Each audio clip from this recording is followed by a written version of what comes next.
Are you looking for your next wine challenge? Do you want to taste more than 300 wines in 4 days? How about joining a community of passionate, qualified Italian wine specialists and gaining one of the most coveted qualifications in the wine world? Apply now to the Vinitaly International Academy and you'll have all this at your fingertips. Pedro Ballesteros, Master of Wine, says, VIA is the only Italian wine program that delivers high-quality training and serious exams. More details on our website www.vinitalyinternational.com. Italian Wine Podcast. Chin Chin with Italian wine people.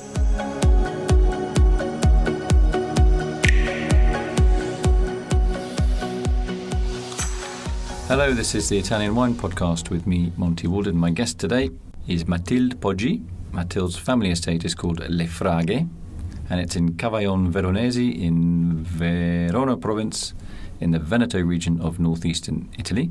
Welcome. Thank you, Monty. So we're going to deal with two subjects now with you. One is your estate, Le Fraghe, and then a little bit about the Federation of Independent Wine Growers in Italy, if that's okay. Very good. So why, first of all, Le Fraghe? Why the name?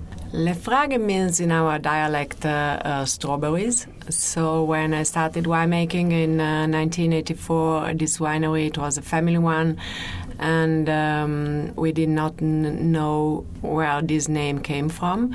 But then when it is very curious, because when I stopped using herbicides, so I turned to organic, it was 2008. 3 years later, I saw that these vineyards, which is giving the name to the winery, which is a vineyard in front of the winery, is full in summer, late summer, with wild strawberries. So I guess that this name, which was a name people gave this name to the vineyards in the past. I think, I guess it comes from these wild strawberries. So it's amazing that how influential a changing farming practice has become, and obviously it's given the name to your winery. It's like these little plants were just waiting for the moment that they could come back up again without the herbicides, and I think it's a great story, and it's a real story as well about the power of conventional farming and the even stronger power of natural farming. Yes, absolutely. Okay, so when you were a young girl, were you involved at all in the family business, or were you just studying all the time? We come, actually the family comes from Genova, and we moved to Verona province in 1881, and since 1960s the family, my father's family was vinifying and bottling the wines with another brand name.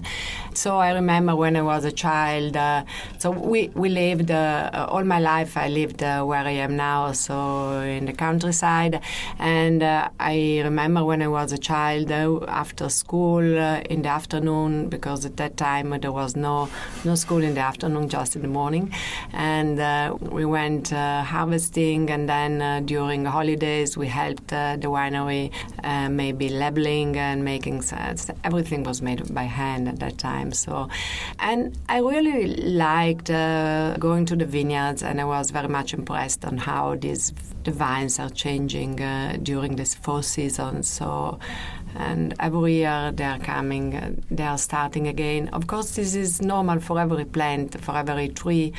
But for me, I was a child, so I was very much impressed, and I like very much seeing how vines are changing during the season. So, and then I studied economics, so I was not studying anything related to agriculture. And then when I was 22, I decided to challenge with winemaking. So I started this own brand, Le Fraghe, vinifying the grapes of my father. When you started doing that, that must have been quite a moment of truth for you in your life. You know, can you do it? Can you make wine? Can you make this a commercial success? Was it very difficult initially? Yes, it is. It was because, but it's still difficult because with wine, I say always that it is a business, a very long-term business. So you must have projects with long term, and because you start from a vineyard, and the vineyard lasts for about 45 years.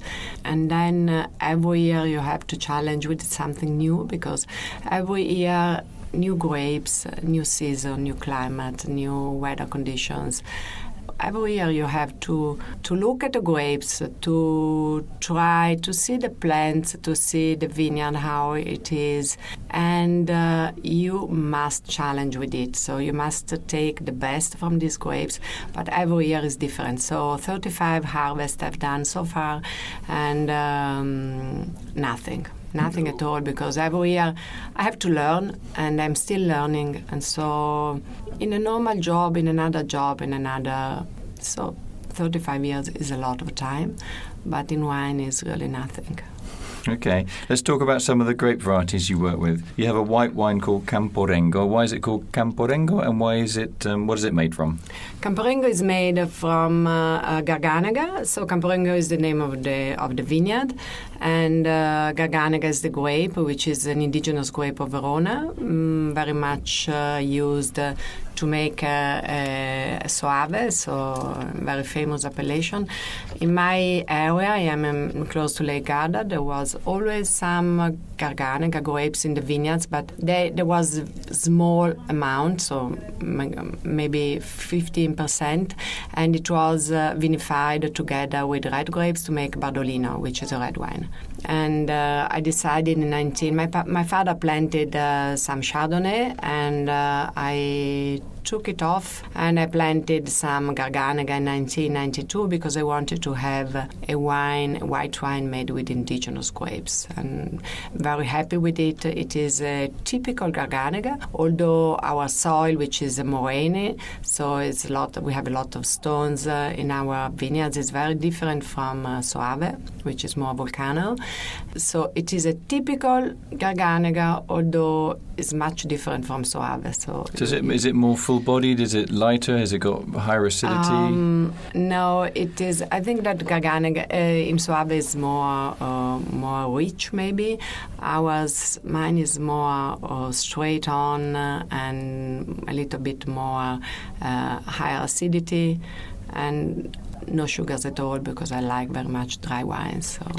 Okay, so what you talked about Lake Garda.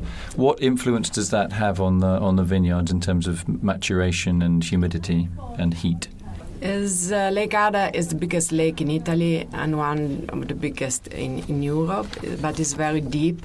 So is the microclimate over there, although we are in the north of Italy. And sometimes when I come to the US, when I say I'm coming from Lake Garda, people say, I have been to Lago Maggiore or Lago di Como. But this is totally another story, because Lago di Garda is a microclimate in the southern part of Lago di Garda is very Mediterranean. And you have the flowers and the plants. The Mediterranean plants, even though we're in northern Italy, because of this big body of water that creates a warm. Yeah, because it's very deep, and so it's absorbing a lot of warm during summer, and it is releasing very slow during winter time. So microclimate over there is very particular, and it's a warm area.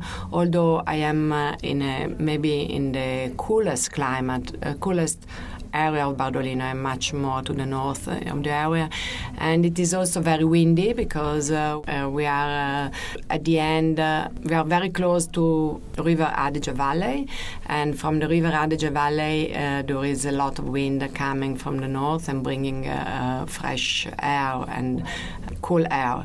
So is influenced where I am from the lake and the warmth of the lake, and from the mountains, and this breeze, this wind, which is every day there in the morning from 4 or 5 o'clock a.m. to 10, 11 a.m. So there is always air going on, and which is very important. I am organic, and having all this wind is very easy to be organic over there.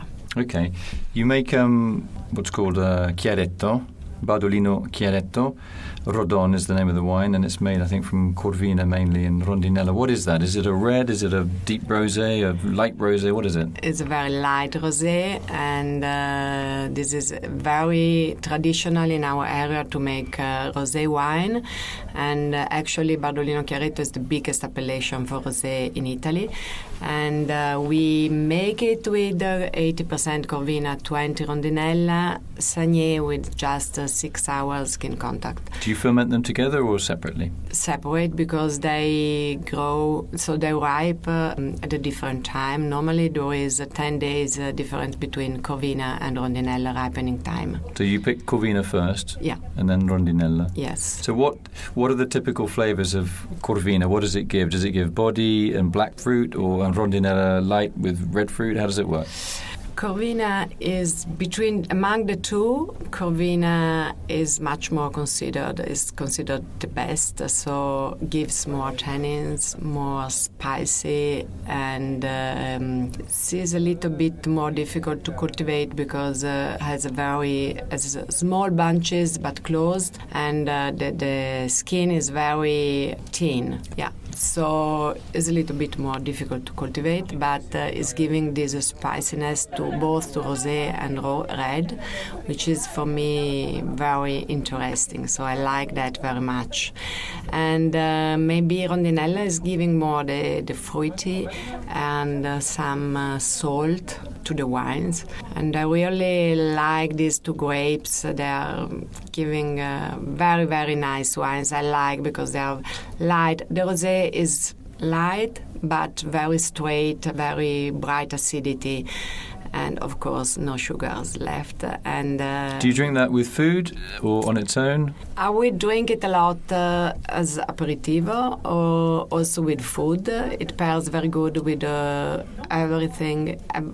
Every dish is with tomatoes, and I like it very much with pizza. Okay, with lots of tomatoes on top. What about the you make a red Bardolino from the same Corvina Rondinella blend? They're both vinified apart, I think. What do you drink that with, a Bardolino? Do you have it? Is it a wine for being sort of light and fruity on its own, or does that also pair well with food? I think that Bardolino, I always say it is like a wine. You can drink it with nearly everything except for game or very spicy?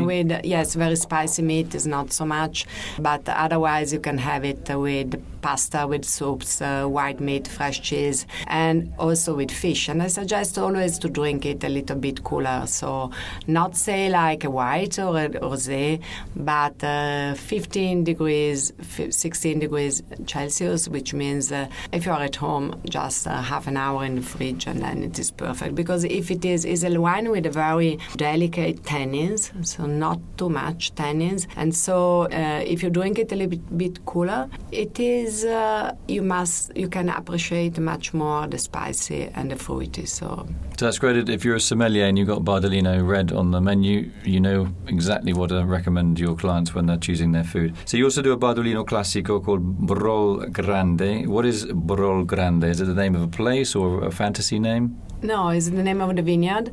And Brolo in our dialect means what the French say clos, so a vineyard closed, so with a wall made with stones. And Brol Grande means it is the bigger clos we have.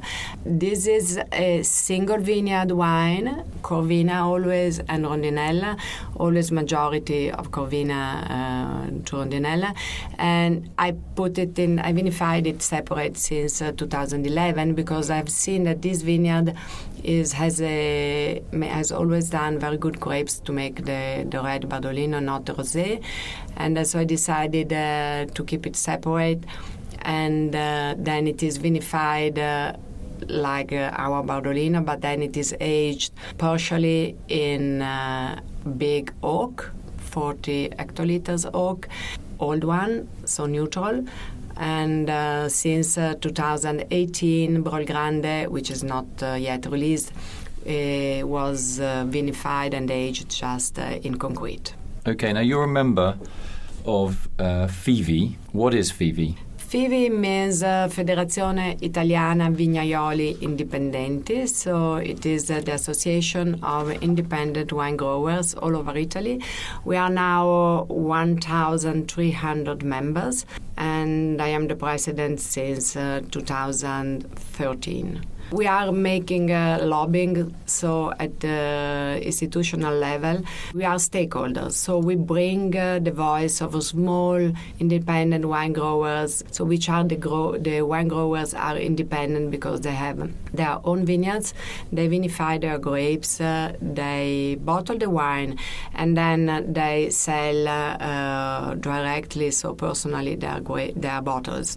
Normally, they are small family wineries, and they make artisanal wines. And FIVI was born in 2008 to bring the voice of these independent wine growers to our ministerium and also in Europe, to the European government, because everything in Europe regarding agriculture is decided at European level. So it's very important for us to be inside the Confederation of Independent Wine Growers, together with other 11 countries in Europe which have independent wine growers, and we make lobbying in Europe as well. So what successes have you had with changing European Union agricultural policy regarding smaller producers, whether they're wine producers or even, I don't know, producers of milk or whatever? It's very important to try. I always say that we must be there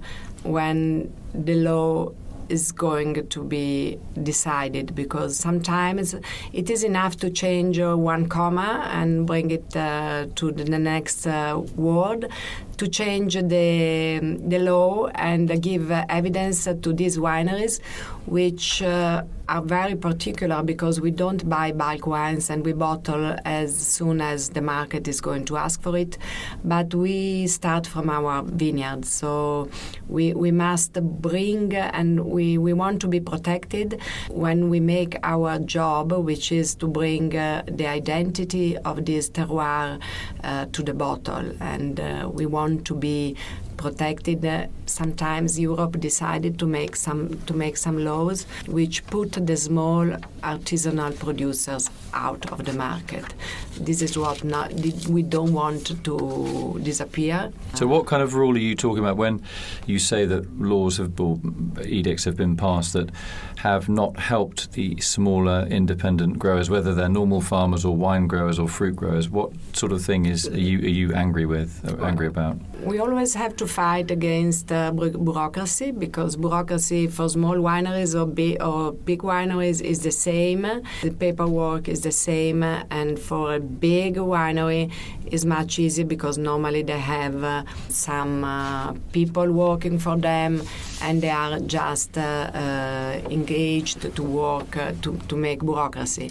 For us, normally we speak, when we say independent wine grower, you must think about one person or one family, which is where everybody is making some work in the vineyards and then going to the cellar and making some wine, and then in the night, in the evening, they have to answer to emails and collect the orders and speak with the consumers, and then deliver the wine, and then going back to the vineyard. And this is so we ask to be a little bit helped to consider that these wineries have other requirements. I mean, they have other needs, not requirements, have other needs compared to the big ones. We have also a logo, and when you see this logo of our, which is on the labels or on the caps of our wines, it is a man bringing a basket of grapes on the shoulders, and in the shadow it becomes a bottle. That means that it is a man himself is making everything from the grape to the bottle. So I hope that in the future this logo, which will be much more recognized from the market, I hope that people will buy when they see that. Well, I hope so too. I want to say thanks to my guest today, Matilde Poggi, for talking about Le Fraghe and for Italy's Association of Independent Wine Growers. And what Matilda's been talking about, this idea of the bureaucracy, it's almost like a disease, this the amount of paperwork, especially in Italy. And my partner audits lots of agricultural enterprises. That's one of her jobs. She's a commercialista. And she can have, literally I can see 500 pieces of paper on her desk, to a ream of paper, all print-offs. And that's just one estate for like 1 month, maybe the agri-tourism, they've had some guests and they've had to buy some stuff and they've sold some wine and then they had the tractor broke and this, had to get an invoice for that and then the diesel for the... It's unbelievable. I mean, our house is full of documents, so I see that firsthand. I'm not making any of this up. This is true. Our house is full of pieces of paper. And it's just overwhelming. Yeah, and it is also another issue, which is this is overwhelming, yes, and we are. If you have a winery, you must do that. So yeah, you have to. Otherwise, another issue which we have to consider in a European level is distance sales. And that means that sometimes normally selling a pallet to US is much more easy than selling it in Europe, because in Europe paperwork is much more important. So this is really absurd. But also we asked in Europe to have a law for distance sales, because selling wine from the winery to private consumer all over Europe, which should be like it is the law, so should be really our internal market, is very difficult. So here big wineries have a better life because they are imported all over Europe, so they can sell. And if you have private consumers coming, tourists coming, visit your winery, they buy wine, it's okay. Then if they go to their country, they would like to buy some more wine, and you are not exported in this European country. But that's kind of ironic, because we've got this big debate at the moment about the European Union, which is kind of like the United States of Europe, and the idea is that, so we've got a grower in this case in northern Italy, and maybe somebody in Holland or Germany sends an email and money and says, can I have a case of your whatever Bardolino? And I would just think you'd literally take it to the post office, whatever, and send it away. And you're saying that's not actually easy as that. There's a lot more paperwork just to get that box of wine from Italy to Holland. Yeah, and it is much expensive because you have to pay somebody to make this paperwork. Because we are small, we can't do that. We are not allowed to do that on ourselves. So we have to pay a lot of money to other companies to make this paperwork for us. So which is because every country because it's an alcoholic beverage, because it's alcohol. Yeah, because there is excise duties, and every country in Europe has a different rate. Tariff. Tariff. Yes. Right. Yeah, I didn't know that. Yeah. No, I thought so that's interesting. So anyway, wish you every success, Matilde, with your vineyard. Where you live is a beautiful place. It's very bucolic.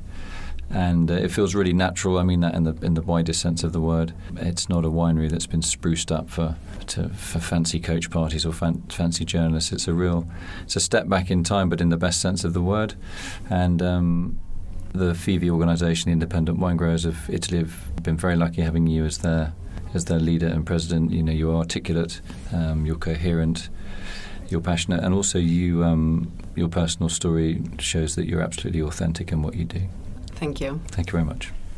Thank you for listening to the Italian Wine Podcast. Until next time, I'm Monty Waldin, and I'll leave you with an instalment of Everybody Needs a Bit of Scienza. Essentially, Vinitaly International Academy community members send their questions for via Chief Scientist Attilio Scienza to answer to the best of his ability. Cheers!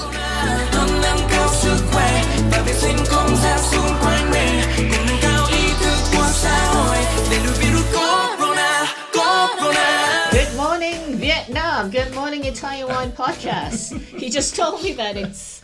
Are you recording this? Yeah. He's just told me it's like our style is Good Morning Vietnam. I don't know what that means, but let's call Susannah Gold from New York City. Here we go. Dorme. Ne forse in metropolitana. Hello. Hey, Susannah Gold from New York City. It's Stevie Kim here, remember? Hi, Stevie Kim. Of course I remember. Hey, How are you? what were you thinking? You said you were going to call in at like, I don't know, 11 o'clock. That's like 4 o'clock your time, or 5 or whatever. Right? Yeah, I did. You I did? did. Oh, come on, Jacob. Yeah. She said she called. I'm gonna have to fire Jacob. I just hired him, and I don't have an alternative, so he's gonna have to stick around for a bit. Listen, Susannah, I'm here with Professor Scienza, un'altra, diciamo, amica, Italian Wine Ambassador, la sorellina di un'altra mia amica. Quindi io la conosco da un sacco di tempo. È uno scrive. Are you still doing the MW program? Silence. Io o lei? No, you. No, not now. Not now. Okay, Not you're now. on pause. You're on pause. Listen, so I'm going to allora fai la domanda al professore. Ok, allora la faccio in italiano? Ottimo. No, se vuoi anche in Swahili, non lo so io, cosa pensi? Parla tedesco però se Anche vuoi. in georgiano, se vuoi. Anche in georgiano. Benissimo. Allora, la mia domanda è questa. Volevo capire qual è il rapporto tra Tintiglia e le altre vitigni del sud dell'Italia. Sì. Perché mi hanno detto recentemente che c'era un'uva in Spagna, nella città di Jerez, che era la stessa uva della quale io non so il nome, per cui mi chiedevo i rapporti di Tintiglia con altri vitigni. Sì, no, non è Ma che... ascolta, secondo te che accento ha Susannah? Un accento particolare, no? Ma non riesco a... Ma capisci che è americana o no? No. Io penso che sia italiana, che naturalmente ok, un complimento. non ha Complimenti, nessuna Susannah. cadenza inglese, o pochissimo. Non ho nessuna cadenza perché ho imparato l'italiano a Firenze, Ecco. quindi mi ha ok. facilitato la vita. Si vede, si sente benissimo. Lei, complimenti, parla un italiano che forse non parlo neanch'io così bene, probabilmente. Non è vero. Comunque la ringrazio, mi lusinga il complimento. Ok, dai, vai. Allora, la Tintiglia è una varietà spagnola che deriva dal nord-ovest della Spagna, dalla zona del Somontano, come viene chiamata, ed è noi abbiamo la stessa varietà con un nome diverso in Corsica e in Sardegna, che si chiama Caricagiola. Il Caricagiola sardo e corso è la Tintiglia, ed è un vitigno che ha un rapporto di parentela genetico con la Parraletta, che non è la Parelada. Sono due vitigni diversi, la Parraletta e la Parelada.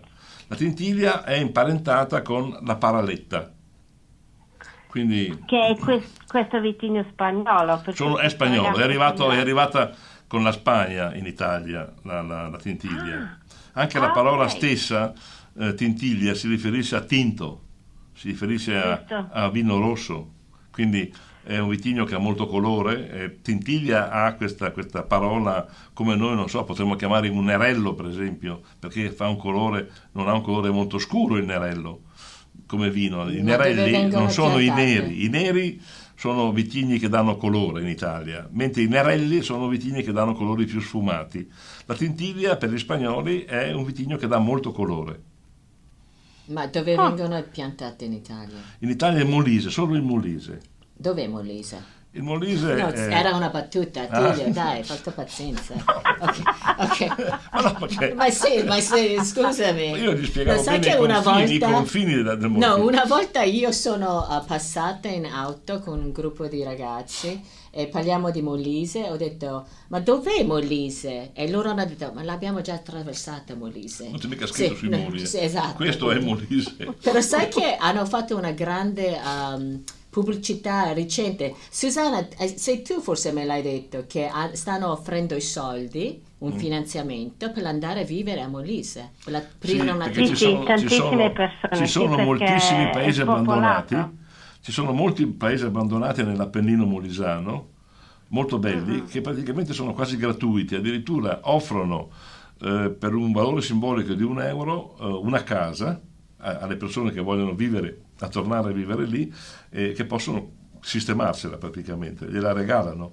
perché sono tutti, infatti. sono tutti paesi che se ne stanno, perché Molise è una regione tipicamente montuosa, anche se ha un po' di mare, ma la gran parte del Molise è montagna, ed è una regione che ha avuto tantissimi problemi anche sociali nel passato e di lavoro con le persone, ma si è spopolata. Il Molise è una regione che si è spopolata. No, però era uscito questo articolo sul New York Times, Sì. e poi hanno suscitato tutto questo interesse Sì, nella sì, nostra certo. community. Tutti volevano andare A vivere lì. sì, vivere lì, piantare i Però non vigneti. ci sono strade, ci sono problemi per arrivarci.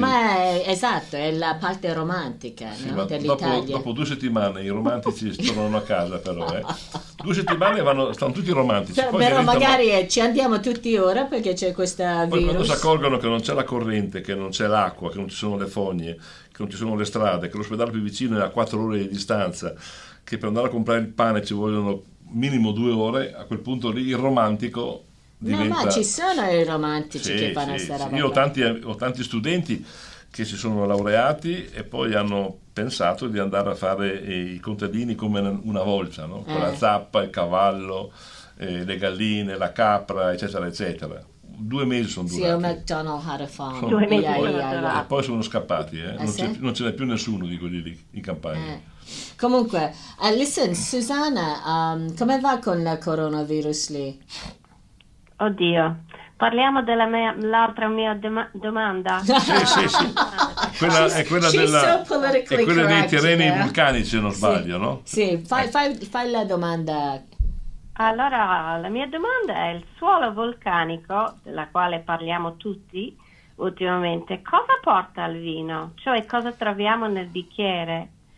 Beh, noi dobbiamo intanto definire, direi molto bene, cos'è un suolo vulcanico, perché è una definizione molto generica, perché se c'è una categoria di suoli molto, direi, articolata nella composizione, sono i suoli vulcanici, perché possono derivare da rocce intrusive, fusive, basiche, acide, da lave, da piroclasti, da eruzioni marine recenti, antiche. Cioè, dire vulcanico non vuol dire niente, perché se io le dico che ci sono zone vulcaniche, ad esempio come l'Etna è una delle zone vulcaniche più recenti, molto recente, come anche il Vulture. Ci sono invece terreni vulcanici antichissimi che sono invece in Alto Adige, nella zona dei porfidi, tanto per dire, non so, pensi a Terlano per esempio. Ecco, tra Sì. la composizione chimica dei porfidi o dei basalti, anche dei basalti ad esempio di Soave, e quella dei basalti della struttura strutturale dell'Etna, c'è una differenza enorme. Tutti sono vulcanici, ma tutti hanno un effetto completamente diverso. Poi c'è un'altra cosa importante da dire: di terreni vulcanici puri ce ne sono molto pochi in Italia. Noi confondiamo molto spesso, non so, Soave per dire che è vulcanico. C'è una parte di Soave che è vulcanica, c'è una parte di Soave che è calcarea e c'è una parte di Soave che è il frutto della mescolanza tra matrici vulcaniche e matrici sedimentarie calcaree. Così, non so, per esempio il Vulture ha una parte che è vulcanica, ma la gran parte del Vulture è sedimentaria, sono flysch. La gran parte del Vulture è flysch.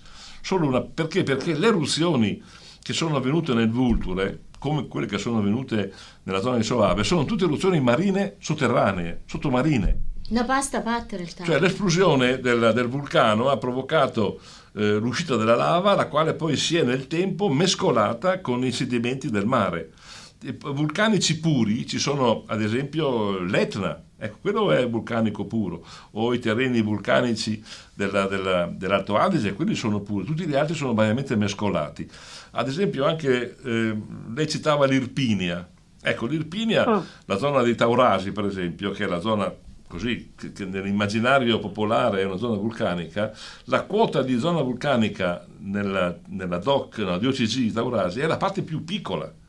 La parte più importante del Taurasi sono i flysch, sono questi depositi terrisini nel mare. Ci sono anche delle parti vulcaniche, perché i terreni vulcanici di Taurasi sono il frutto delle esplosioni vulcaniche del Vesuvio.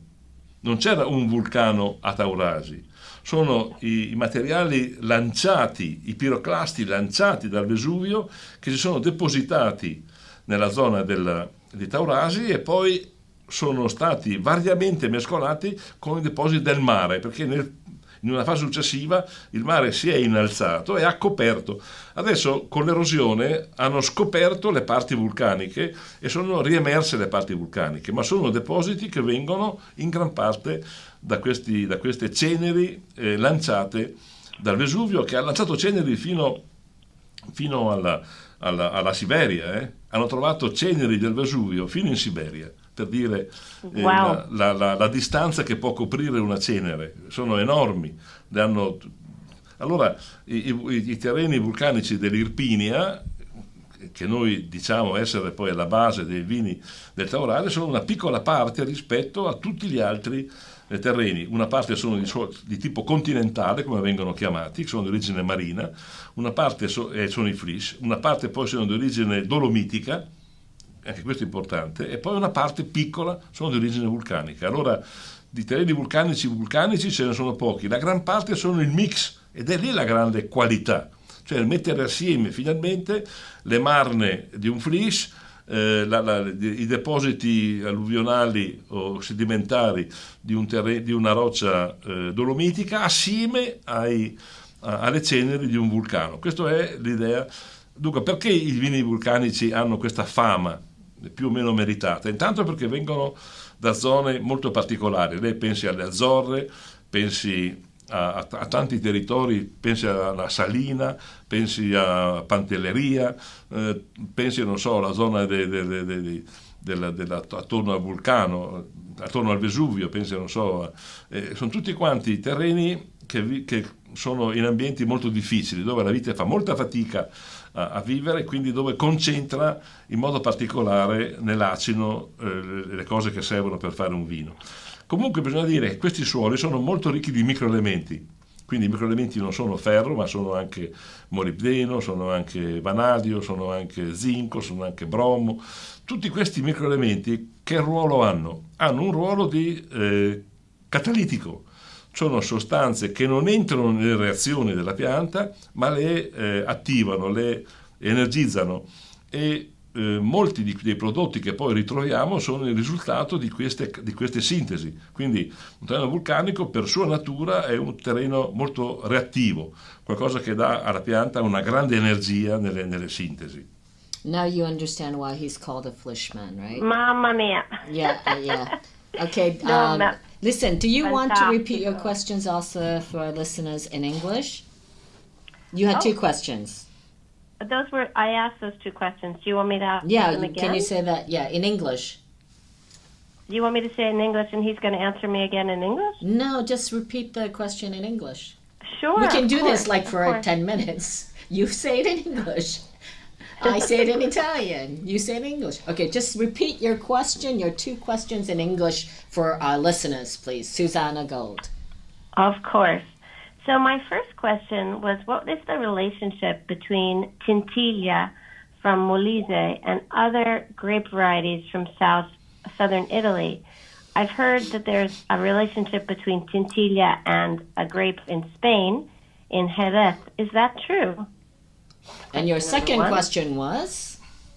My second question was, everyone's talking about volcanic soil lately, and what does it bring to the glass? What do we find in the glass? And I was wondering if volcanic soils change a lot from area to area. I imagine they do, but I'm not sure why, and are there any that are similar? Right, so you had mentioned the Soave and El Pigna, for example. Okay, all right, so salutiamo Susannah. Thank you very much for calling in. Grazie, spero di poterla rivedere in Grazie, Italia magari. fantastico. Ma sicuro, la Bene. vedrà. E magari fare anche un viaggio in Italia Ma spero... assieme. Yeah, we're planning, noi stiamo ipotizzando Sardegna, In Sardegna, sicuramente. sì, una settimana in Sardegna. So we'll give you more information about that and via community. Facciamo il periplo della Sardegna in ottobre. Okay? Fantastico. Sì, ottobre. Sì, Ok. super volentieri. Ok. Grazie mille. Ciao è Susannah. veramente interessante. Ciao, buona giornata. Grazie, arrivederci, a presto. Arrivederci. Should we just press that? Okay, so that was Susannah Gold calling in from New York City very early in the morning. And thank you for listening to Italian Wine Podcast. Everybody needs a bit of scienza. You see, Jacob, now you understand why I couldn't just do the translation, like simultaneous translation, like, right? You understand that now. Is that clear to you? I cannot do this. Okay, follow us, don't forget, on Facebook and Instagram, and tweet us as well. That's at Italian Wine Podcast. Alla prossima. Devo salutare, sempre ringraziare Monty. Sì. L'abbiamo già fatto. Perché non ce l'hai qua? Ciao Monty, ciao. Io ringrazio sempre volentieri Monty per la sua presenza. Va bene. Ti darà una padelletta in testa. Ok. Ciao Monty. Ciao everybody. Ciao. Listen to all of our pods on SoundCloud, iTunes, Spotify, Himalaya FM, and on ItalianWinePodcast.com. Don't forget to send your tweets to @ItaWinePodcast.